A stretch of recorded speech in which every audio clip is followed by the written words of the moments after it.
Joining me on the channel today is Kat Scully, author, illustrator of the illustrated YA novel Jennifer Strange, out now from Haverhill House Publishing. It's the first in a trilogy of queer young adult horror books about two sisters uncovering the truth about their demon-fighting family. Welcome, Kat. Thank you so much for having me. I'm excited to be here. I'm excited to have you. And I always like to start at the beginning and explore your journey to having your book published. What kind of kid were you? So, as a kid, I was super outdoorsy. Like, I was out building tents and collecting every animal I could find, trying to adopt it, which was like Yes. snakes and moles and butterflies and bugs. And I was so outdoorsy and sporty. I really liked rollerblading. I was on drill team or like color guard since I was in the 5th grade all the way to college. And I don't know, I was kind of like a shy, introverted kid. When you got me going though, I was very like, watch me, look at me. But for the most part, I was very shy. Actually, in the 2nd grade, I was so quiet that I was doing a school play and they had to tell me they couldn't hear me past the 1st row. And so many of my friends now are like, you're an extrovert, you're so loud, but not as a kid. I was really shy and quiet. Okay. I want to hear about the animals that you found and adopted or kept. So I found a garden snake, much to my mother's dismay, that I really wanted to keep. I loved snakes as a kid. I love And snakes. I love them too. And we had a lot in my backyard in South Carolina growing up. And I remember distinctly that there was this giant black snake, like the big ones you don't want to mess with. And I came outside to play and found my mom on the roof of the car on my dad's Buick. And she's like, get back in the house. And I'm like, but it's a snake. I want to take it home. And she was like, get in the house. And I found a mole once too. I actually took it home and was like, I wanted to keep the little baby, but I didn't know what to feed it. So I put it back because I didn't Yeah. know what to do. But I was one of those kids that like even bugs, grasshoppers, tadpoles. I was a big collector of tadpoles, trying to see if they grow into frogs. Frogs and salamanders are my favorite animals. So naturally, as a kid, my favorite book series was Animorphs, because I was like, oh, you could turn it into an animal. Any animal you touched or wanted, it'd be amazing. So I was a big book nerd even when I was little. But I didn't want to be a writer since I was small. I wanted to be an artist. I wanted to illustrate books. So the writing thing was what came second for me. I was always the artist first and the writer second. Interesting. And so you said you liked Animorphs. What other books did you like as a kid? I loved Bunnicula. I tell this story a lot, but as a kid, I loved Bunnicula so much that we were discussing it in class. Um, my mom actually got a call from my 2nd grade teacher, like, you need to have a discussion with Catherine. She thinks that Bunnicula is real. And really, I was arguing how a vampire rabbit could physically suck blood out of vegetables and the clues, and I was like breaking it apart. It was like the first spark of what was going to come later as a horror author, because I would sit there and just analyze, how did they do it? And I liked the Bailey School Kids, where it was like, my teacher's secretly a mummy, or my teacher's secretly a vampire. I just devoured those. So it was always kind of like the spooky books, or anything with dragons, or anything that was like fantasy. If I had a dragon on the cover, I'd pick it up. Like, I don't even remember half of them because it was just like dragon book. But the one that I read so much, I wore it completely down. It's actually falling apart in my shelf, like right behind me, is Into the Land of Unicorns by Bruce Coville. It was my favorite book up until middle school. And I just devoured it over and over. And I was so happy, like, I think 12 years later when Bruce wrote the sequel. And he dedicated to all those people who waited for the sequel. I was one of those, because I was reading the 3rd in my 20s. Like, I was so excited there were more. That's awesome. And so your path, you didn't just go from being a reader to being a writer. You illustration was part of it too. So what was your path to becoming an illustrator and then writing your own books? So as a kid, I really loved Legos. They were the perfect, way to play out these narratives that were always in my head of like, oh, I just really want to look at a town and see all the characters and how they move. And so I would physically build that town. And then I would draw the maps of it, and I would draw and paint like portraits of all the buildings I created, and just did character sheets. It was like a story Bible. Like, I didn't know what I was doing, but it was completely a story Bible. And I didn't think about writing. I was just like, I want to draw. I really loved manga. I was super into Sailor Moon. For Mm. my middle school years, I transitioned into completely hardcore Sailor Moon fandom. I knew way too much. I read all of the books. I watched the TV show. I'd run home after school and watch the show on Toonami. It was a huge part of my life. And so I was like, I want to go be an artist. I want to draw comic books. And then that kind of evolved into I want to be an animator. And when I was in college, I was lucky enough to become an intern at Cartoon Network. And I Mm. worked there. And I got to shadow in the animation departments, and the animators were like, we're working. Here's Flash. Here's how it works. Give it a try. And I did, and I fell in love. And from there, I studied After Effects. I worked on commercials after I graduated college.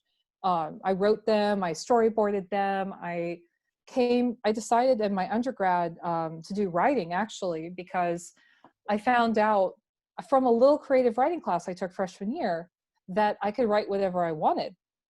And I didn't know you could do that past, the high school 5-paragraph format. I was like, you let me do whatever I want? And the teacher said, yeah, go write a short story about whatever you want. And so I wrote about these two supernatural detectives, like chasing down a dark goddess and cornering her in a meat locker, and all these things are flying around, and they have to fight her supernatural powers. And that's probably honestly the precursor to Jennifer Strange. Love it. Because at the time I hadn't seen, this sounds so weird, but I hadn't seen Buffy. I hadn't seen Supernatural. This was just something I was like naturally gravitating towards. I loved ghost stories. I loved haunted houses. The second I got to college, the rebellious thing I did was watching every horror movie I could find, every horror movie that was in the library. And I found out, oh, I can write spooky stuff, but I was really scared to. Like, I wanted to be a fantasy writer. So, but the stuff kept coming out spookier and spookier in college.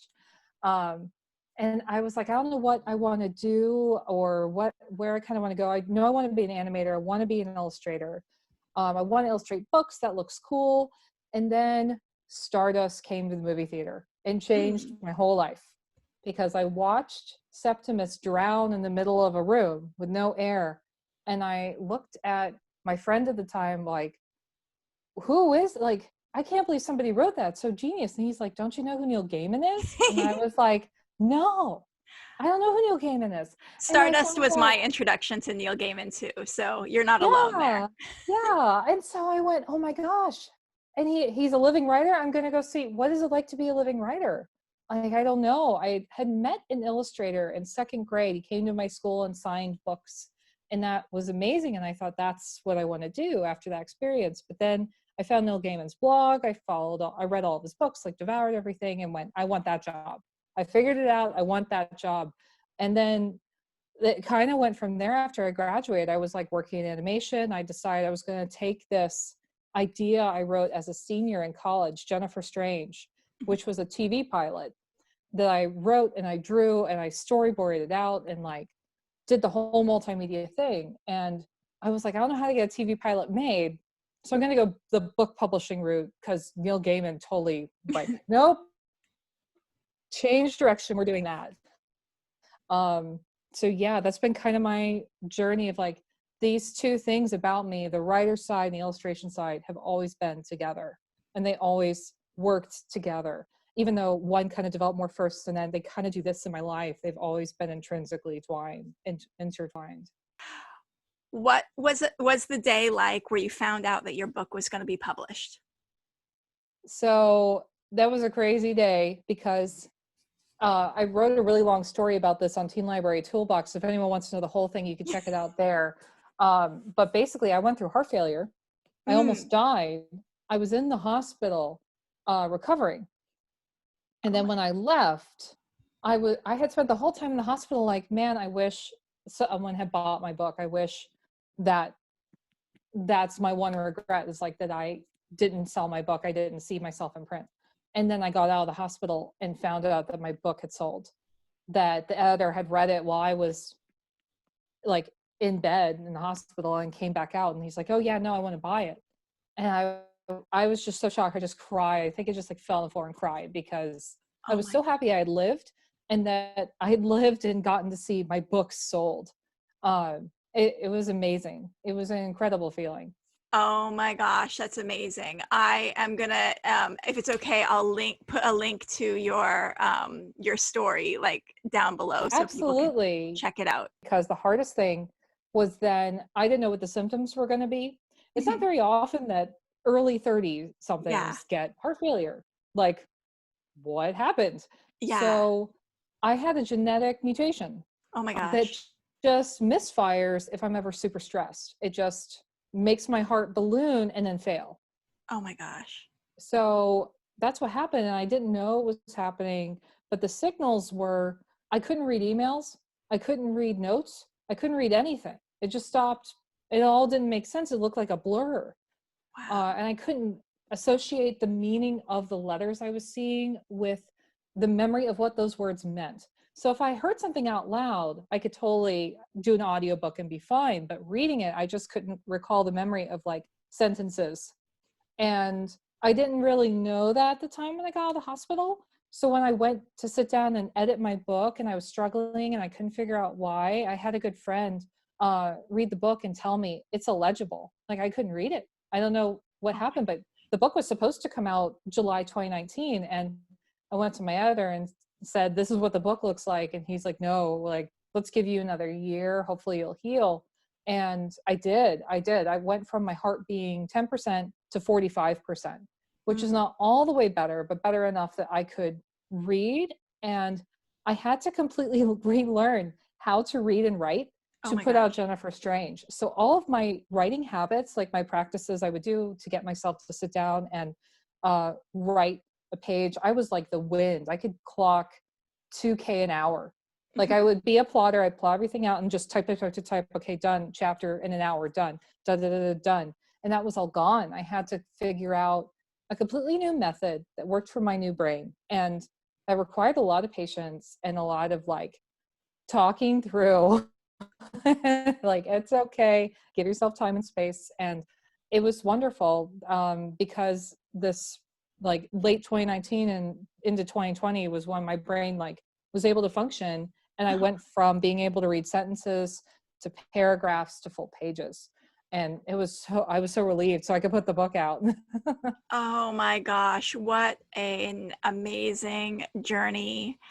That's incredible. And it's interesting because I have a head injury, and a couple of friends of mine who have head injuries. Luckily, mine was never to the point where it was really difficult for me to write or read, but my friend did, and her whole journey to being able to write again, or even just like sit down and read a book for like more than a page, has been very similar to yours.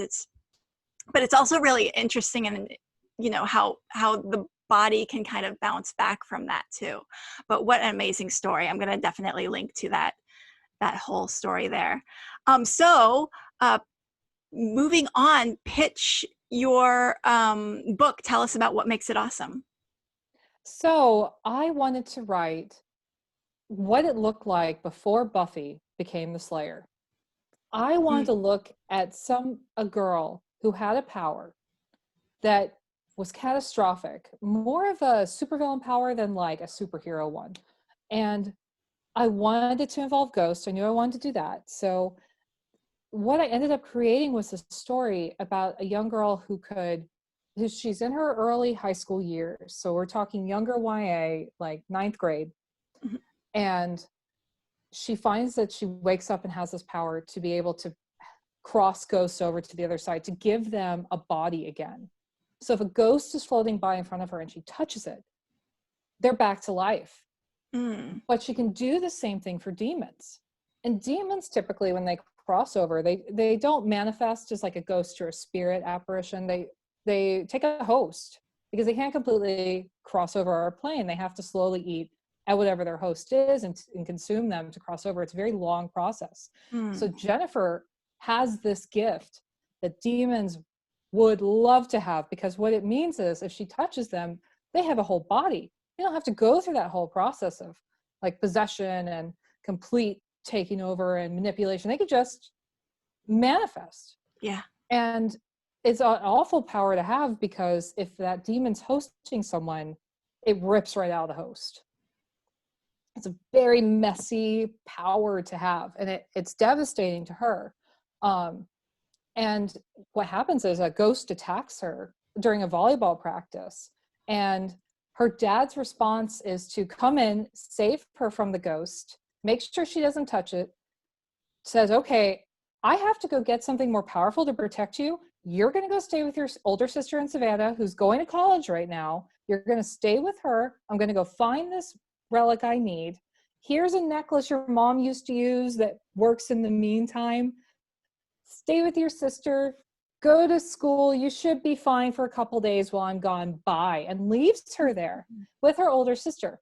Now, Jennifer and Liz haven't talked since their mother died and like passed away. They completely drifted apart, and Liz basically ran away to art school from Atlanta to Savannah, and is going to school there at a very rigorous program at Savannah College of Art and Design.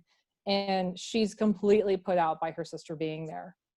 And what happens is the first day that Jennifer's at school, she's attacked.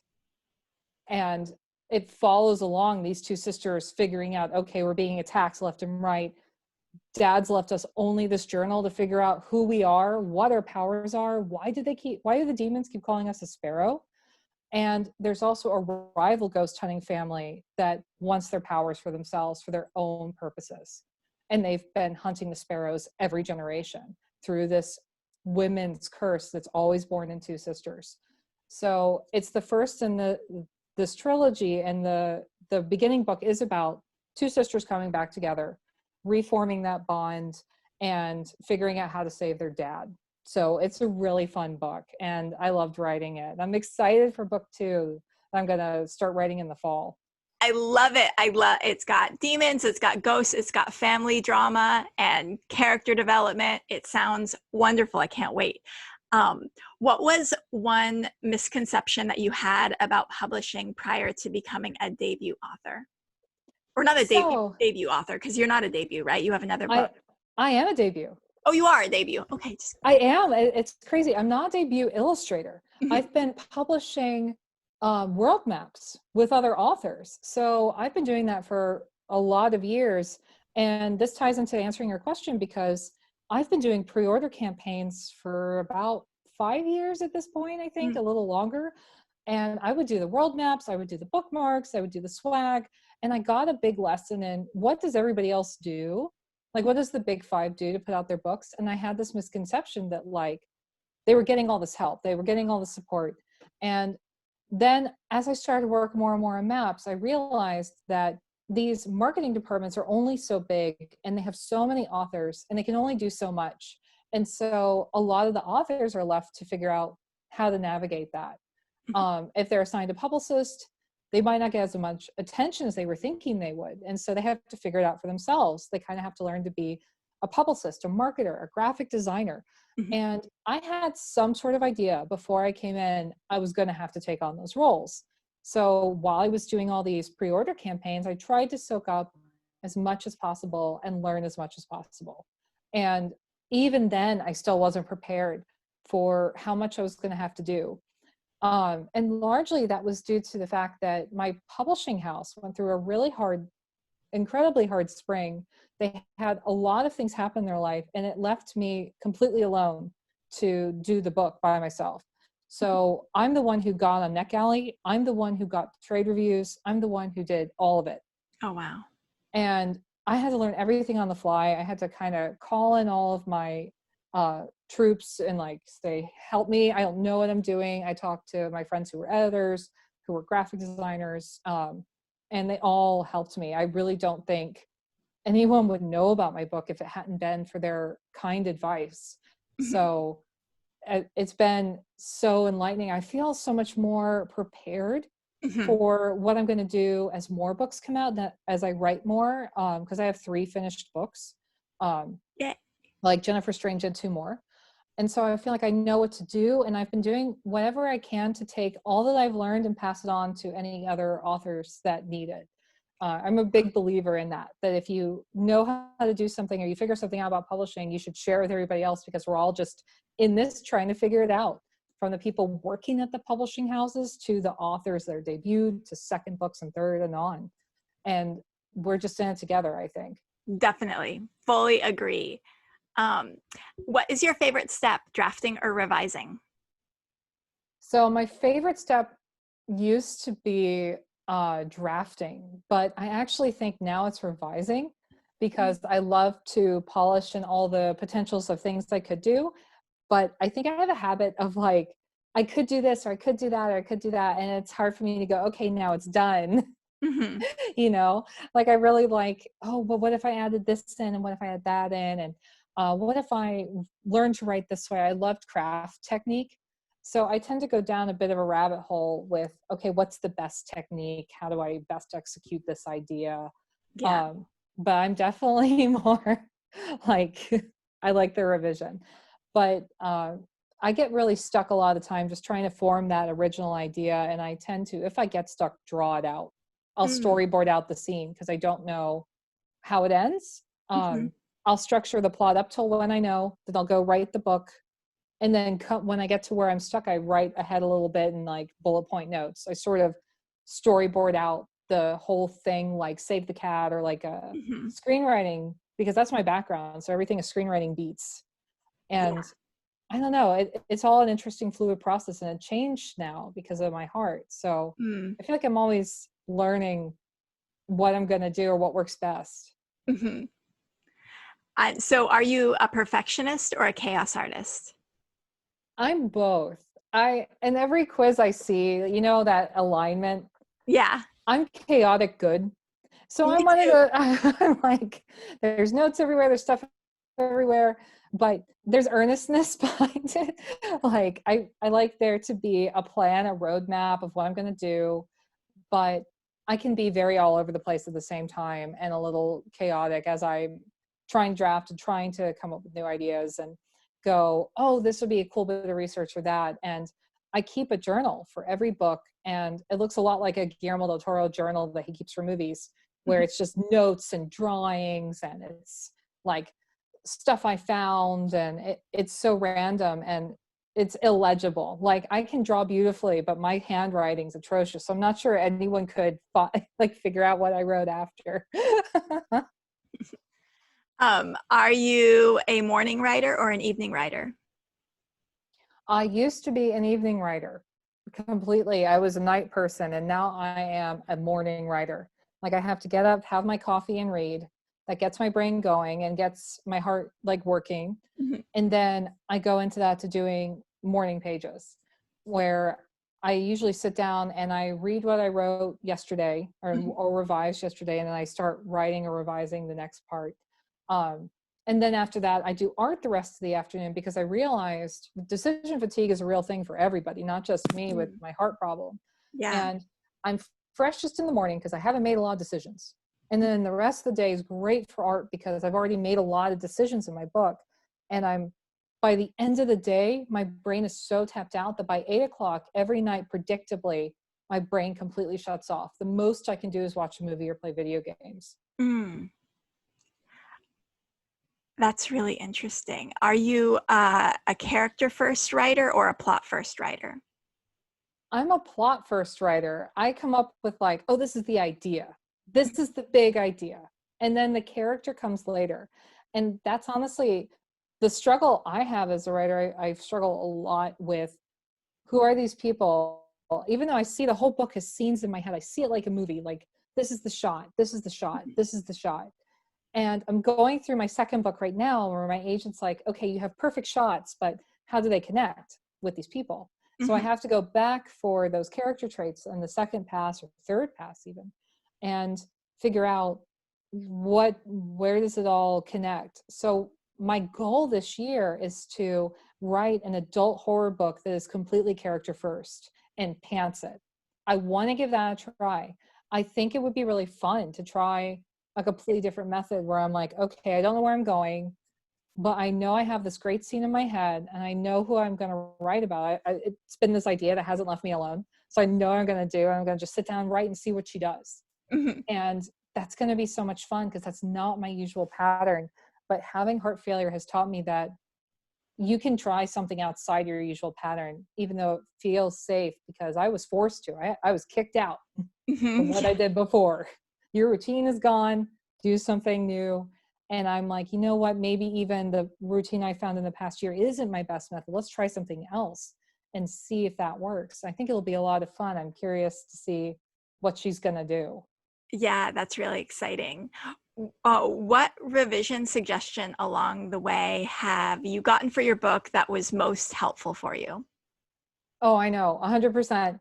I don't even have to think about this answer. Mhm. Read your book out loud. That's a good one. That I had the hardest time doing it, and it's really funny because, I'm such a screenwriter. I usually read scripts out loud, but I didn't like the way my book sounded out loud. Like I didn't like reading it. I got nervous. Even just by myself, I was scared to read to myself. I could read to a crowd of people, but when it was just me, I was like, "Oh no, it sucks." And I had terrible imposter syndrome. And once I named that imposter syndrome and I started to go, "No, it's okay. Just read it out loud." I felt so much better. I caught more errors.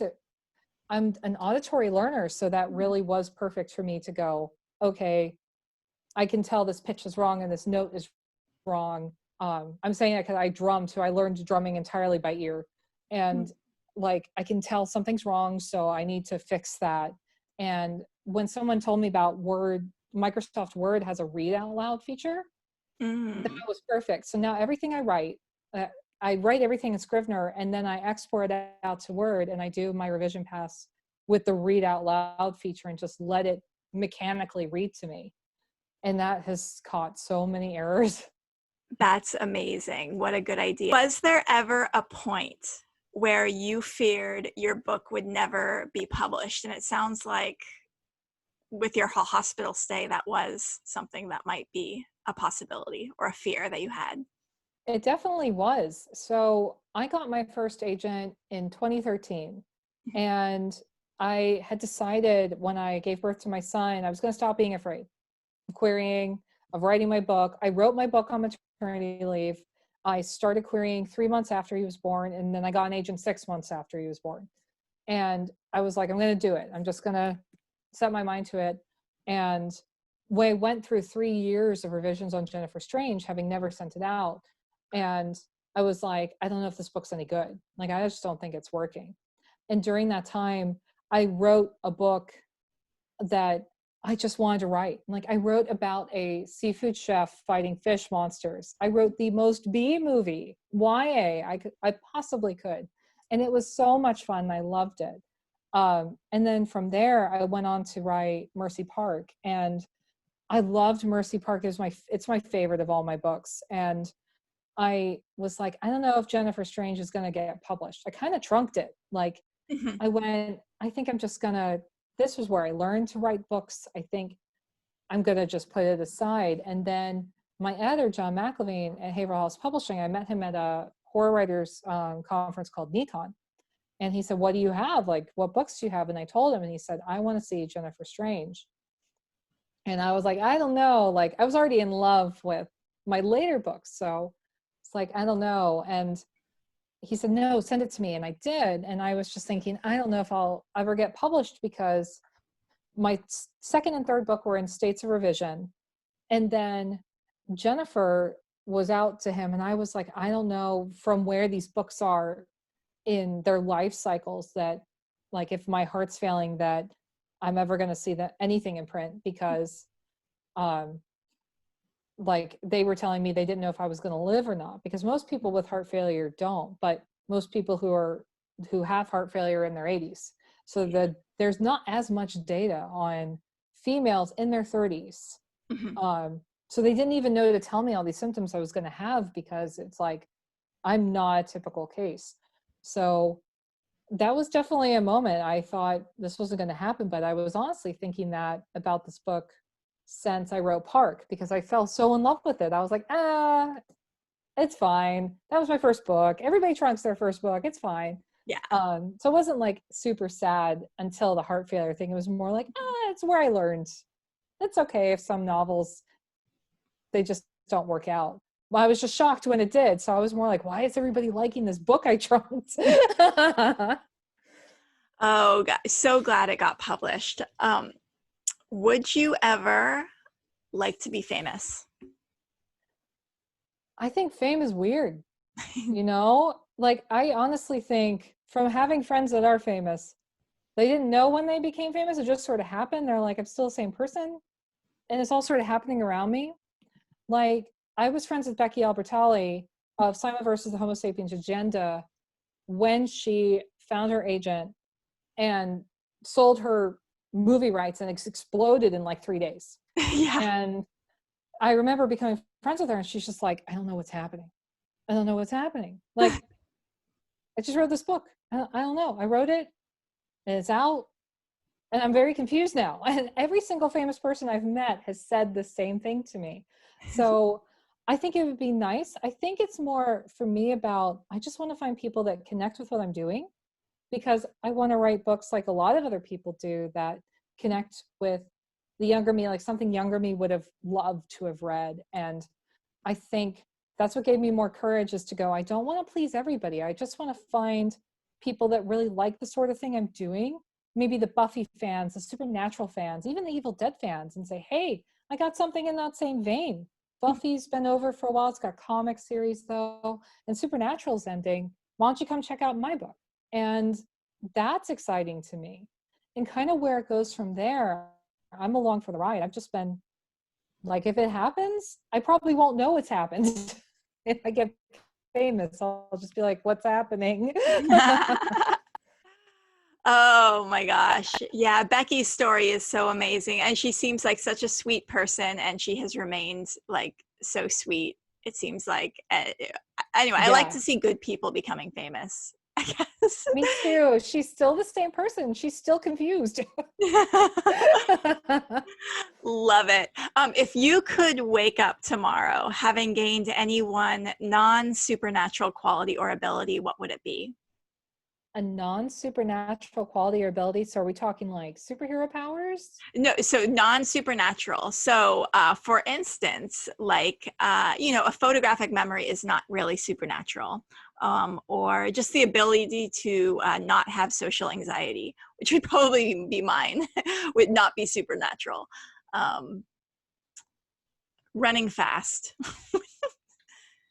Yeah, like honestly, all three you mentioned, I'd love to stop having anxiety, because it's sort of the self-fulfilling prophecy with me. Like I have very bad anxiety. I do have some social anxiety. Like I have a hard time talking on the phone. I Mhm. get very nervous while talking on the phone.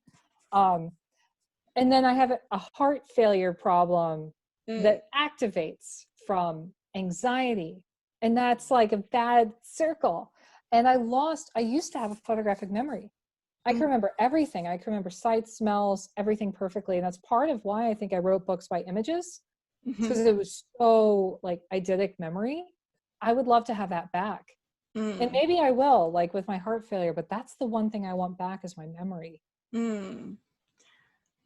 What are you working on right now? I'm working on Mercy Park. I am so excited. We're Tell getting us it ready maybe for one thing submission. about Mercy Park. So Mercy Park came from this idea where I realized after I watched It Follows, I was like, I gotta write an urban legend. I gotta do that. That's an open, like you could come up with whatever you wanted. You could just make Yeah. your own rules. And I decided to write it around a park I went to as a kid, where I was afraid of diving off the diving board because I thought there was a shark in the swimming pool. And it's about that. It's about a park that eats people with their fear. So it's got kind of some qualities of it, but mostly I wanted it to be Pan's Labyrinth. Like I love that Mm. movie so much. I kind Yeah. of look at every book I do as a letter back to somebody I love, that's making work out there that just inspired me. And I wanted to write something back to Guillermo del Toro for writing Pan's Labyrinth and how much it meant to me. But I wanted to make it queer. So it's a queer romance with a part god, and it's just the saga between three different characters, three different states, but they're all in the same park. And it's been a completely different change of pace from Jennifer, because Jennifer's very fast, like demons and ghosts coming out of the woodwork, and Mercy Park is slow and romantic. It's a walk in the garden at midnight. That's what it is. It's this lush thing, and I am in love with doing it. It's so much fun. I'm like, I love anything that intersects between fantasy and horror. So a lot of Jennifer's powers lean into fantasy, and they become sort of magical. And when I get into book 2, there's witches, and so you're going to see more magic. But I love anything where they ride together, because I feel like these two genres are partners. They're always kind of dipping into each other. And while Jennifer's horror that leans into fantasy, Park is completely fantasy. It's fabulism that's leaning into horror at moments.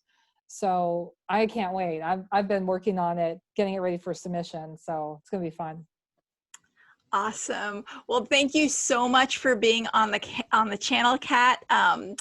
Links below to where you can buy Jennifer Strange, so everyone check those out. And I'll also be posting links to Kat's social media and website. Thank you again so much, Kat, for being on the channel. Thank you so much for having me. This was so much fun.